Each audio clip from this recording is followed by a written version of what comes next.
Hello, I'm Joel Blackford with Beth Hesed Sabbath Fellowship. We're virtual only. We're based out of St. Paul, Minnesota. The phone number works if you'd like to contact us. We do the philosophy of eschatology, what you need to know, your reality. Why were you born for such a time as this? Well, we'll try to give you some reasons for that. We solve a little piece of Revelation. We're working on Luke 21, which happens to deal with signs, and then also in Revelation 12, the worship of the beast, and Revelation 13, and things like that. So let's work on it. We're going to be talking about the sign of Jonah today.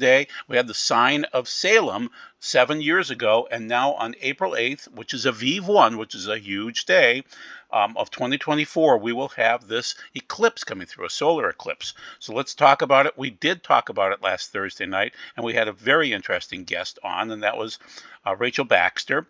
And she says there's a significance with the solar eclipse over the U.S. in 2017 and 2024. The Lord showed her and visually gave her angelic visitations in 2016, 2017 about the judgment that's ahead via war, economic woes, and famine.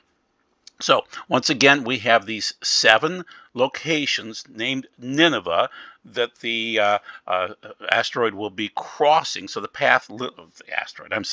solar eclipse will be passing. And so only 2 of the 7 are exactly on the path. The other 7 are close. 7 in the United States, 8th makes it in Canada.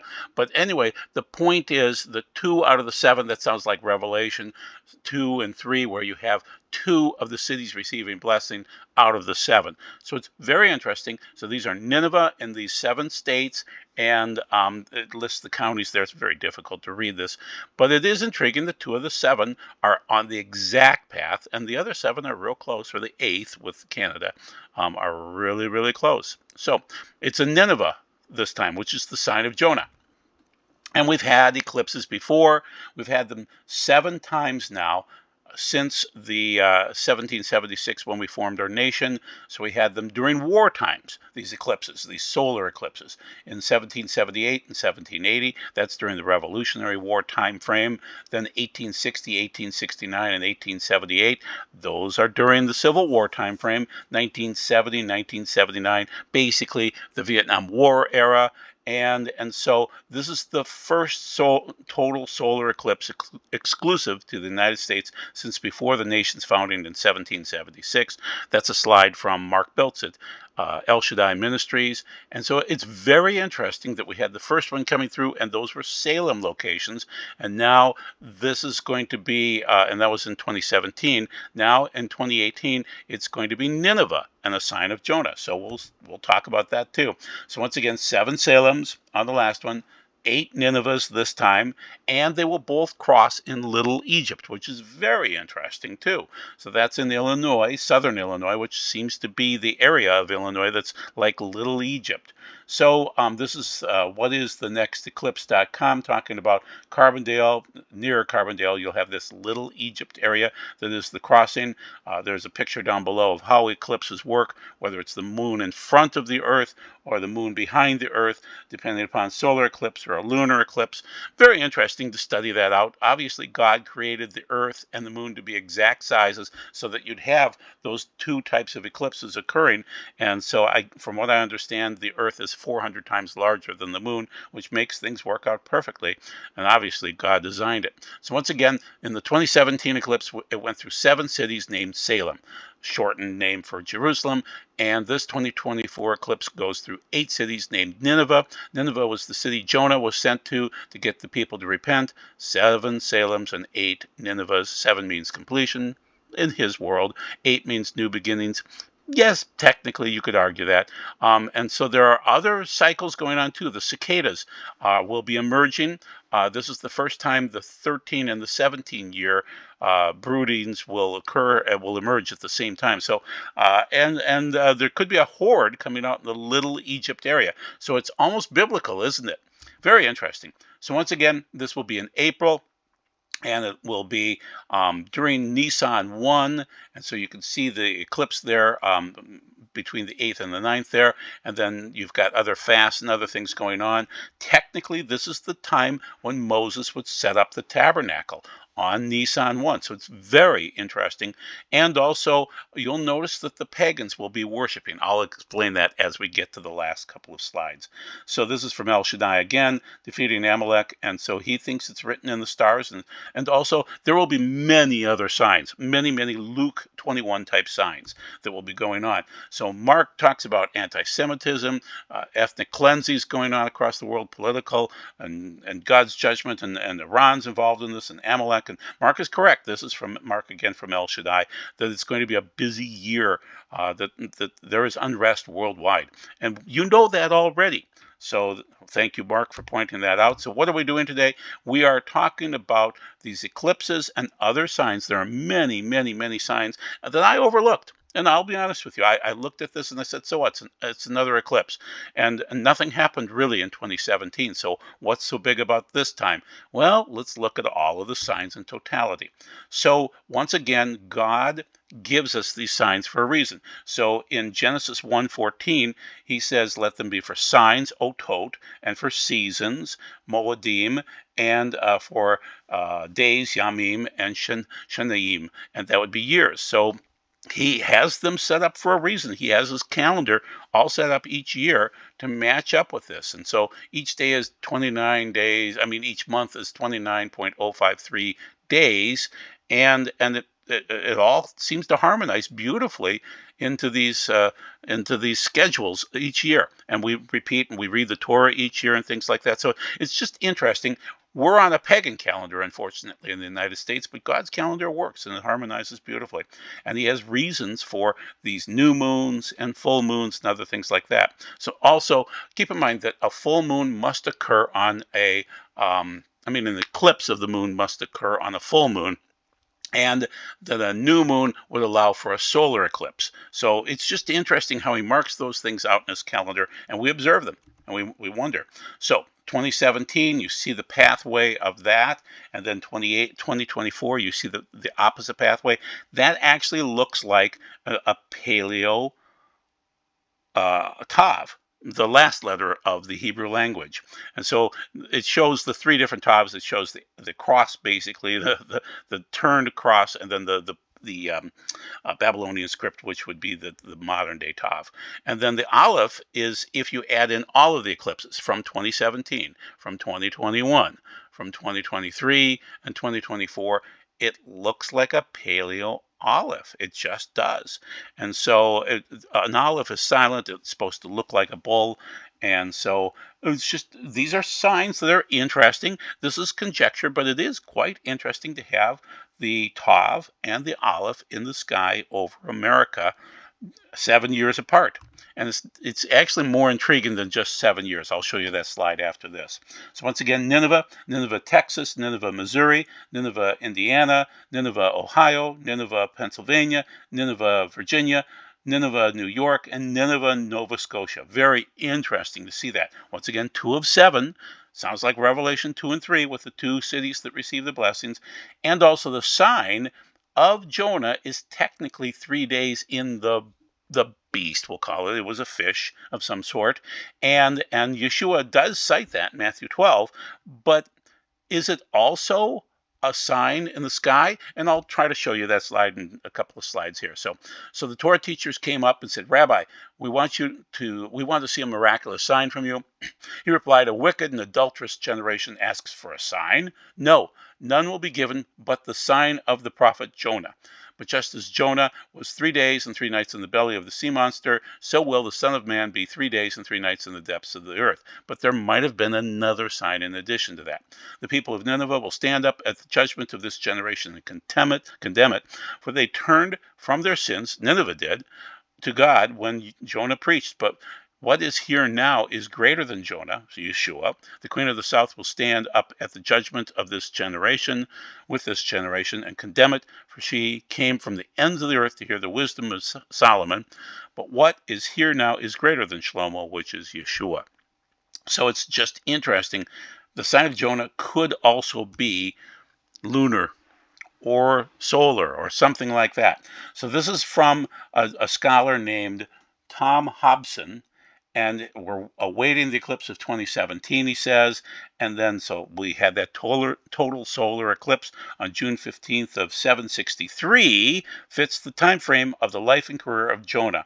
So according to this Syriologist Donald Wiseman, the former curator at the British Museum, the editor of the Chronicles of the Chaldean Kings and the Alach tablets, published a lecture in the Tyndale Bulletin in 1979 where he argued that persuasively that the eclipse would explain the dramatic reaction to Jonah's preaching. So according to the Assyrian writings by Wiseman, the solar eclipse would have meant to them the king will be deposed and killed, and a worthless fellow will seize the throne, rain from heaven will flood the land, the city walls will be destroyed. The Assyrians tell us that such a time there would be solemn fasting, the king would hand over his throne to a substitute until the danger passed. At least once, when there was a total eclipse, the Assyrians cried, Nineveh shall be overthrown. In Assyrian, whatever, I don't speak Assyrian, and also mean Nineveh can also be made to repent. Interesting. So that was June of 763 BC, total eclipse of the sun. Is that the sign? In addition to 3 days in the ground? I don't know, but there was conjecture during ancient times amongst the Jews that the sign was an eclipse of the sun or some kind of signs. And there will be more signs that I'll describe in the next slide or so. So here's what I want you to see. It's not just 7 years apart, it's 6666, okay? Very interesting. And over Little Egypt. So once again, down on the lower left-hand side, you will see it was 6 years, 6 months, 6 weeks, and 6 days from one eclipse to now the April 8th eclipse. That's really weird, and I'll show you a slide where I can show something even stranger than that. So once again, the X marks the spot over Little Egypt, and they don't know why all these Egyptian names pop up in that particular area of southern Illinois. You know, Carmi, Cairo, Thebes, Karnak, Goshen, Dongola, these are all these Egyptian names. So it's very interesting that that's the area of Illinois that's Little Egypt. So that's where the two eclipses will meet. Very interesting. So this is from Michael Snyder. I had him interviewed on our show 2 weeks ago. 7 other planets in our solar system will form a line as the path of the Great American Eclipse of 2024 crosses America. So this is from Rachel again. And so Rachel Baxter mentioned that there seems to be a planetary alignment. I want you to be aware, oddly enough, I'm old enough to remember this, that the Fifth Dimension sang a song called Aquarius, Let the Sun Shine In, and when the moon was in the 7th house and Jupiter aligns with Mars, then peace will guide the planets and love will steer the stars. This is the dawning of the age of Aquarius. And then, so the point is the pagans are quite aware when the planets align that this has significant meaning. I don't care because I don't care about this kind of stuff. That's why I kind of blew off this eclipse, but yet it's interesting, and Rachel's comment is the next planetary alignment takes place on April 4th of 2024, a couple of days before the eclipse. It will feature 4 planets, Venus, Neptune, Saturn, and Mars. The planets will align in the morning sky. Venus, Saturn, and Mars will be visible to the naked eye, but you'll need a telescope or a high-powered binocular to see Neptune. So that's from Rachel again. So half of the planets in our solar system will be aligned on that day, and that is pretty remarkable. In addition, there will be 4 planetary conjunctions during the month of April. So another sign. Very interesting, and the pagans are aware of it, obviously. This is something that only I know.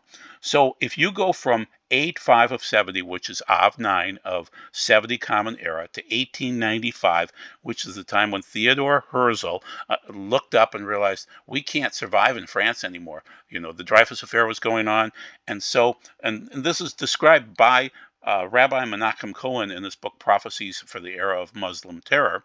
And so suddenly and coincidentally, 1800 years of horrible drought end. Well, it's actually from that date to that date is 666,666 days without rain in Israel. Come on, that's interesting, okay? And suddenly, coincidentally, the rains began. They stopped, they started, and it was 666 without rain in the Holy Land. And then suddenly, coincidentally, the recurring earthquakes stopped killing people. Randomly appearing locust plagues would also disappear. The land begins to blossom. This is all miraculous, okay? So thank you, Rabbi Cohen, for pointing it out. So just keep in mind, it was 666 666, which is a lot like the last slide, which is, I'm sorry, here it is, which is 6666 of those days. So it's really weird. So once again, I can show you in this chart that it was 85 of 70, and then you add in the 66666, and 66, you know how many it is, and you get to November 10th, 1895, when Herzl plans the first Zionist Congress for 1897, and he wasn't a believer. But the Dreyfus Affair drove this weird situation. So just keep it in mind.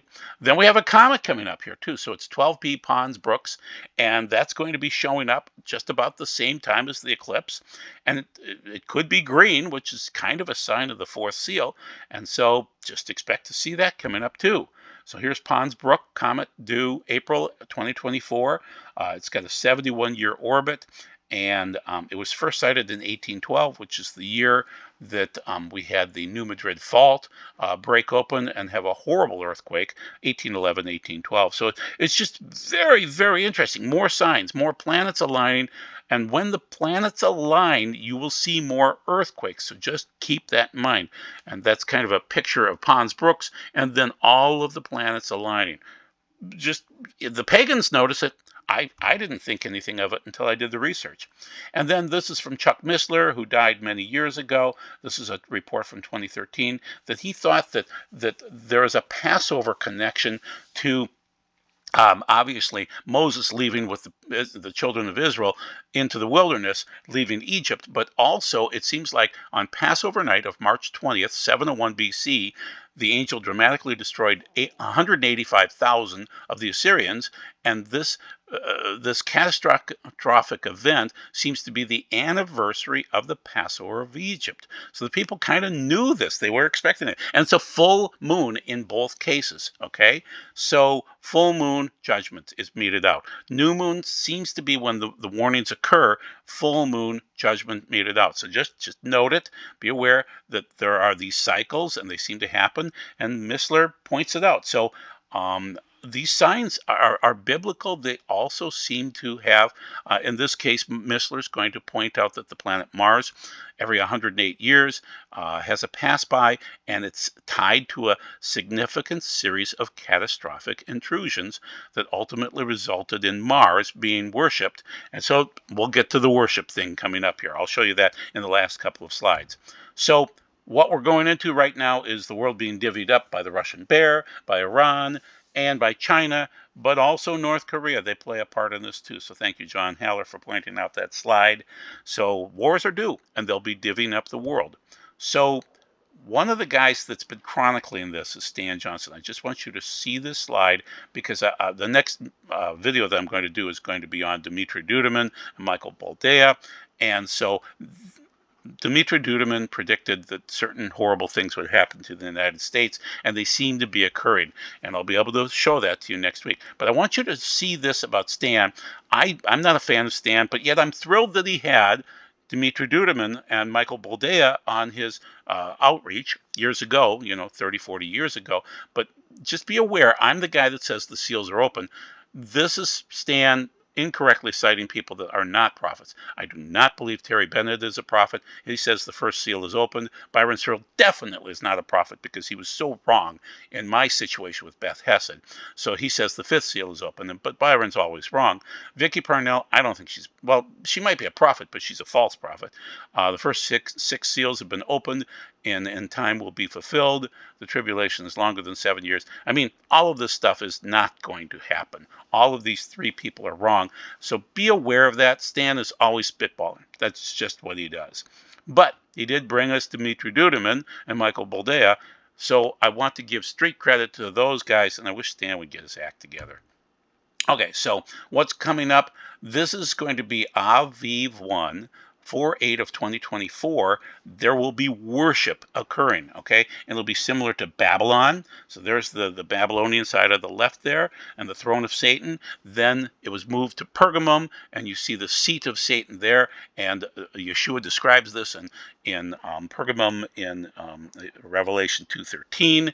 And then also you've got Satan's throne then is moved to Germany. And Obama patterned his 2008 convention after that.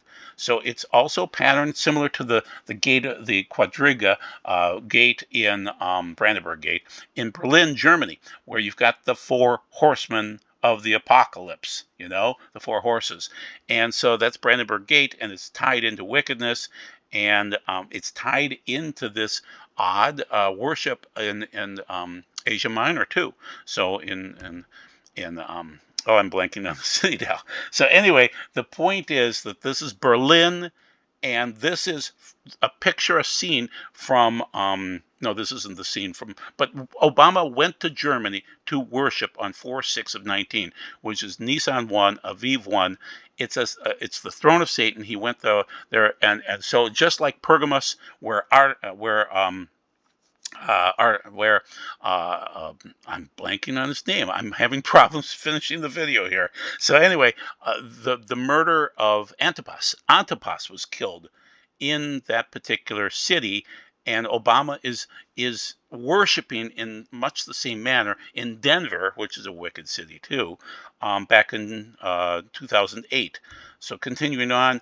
After this, you'll notice on the 10th day of Nisan, so Obama worshipped on Museum Island in 2019 on Nisan 1, but then on Nisan 10, Michelle Obama watched Notre Dame burn. And so ultimately, the tie-in then to Paris and Berlin, Sadhu Sundar is saying the Antichrist will rise from Berlin. He'll have three cities. One of them will be Berlin. I'm saying then tie it into Nisan 10. It's worship. It's burning.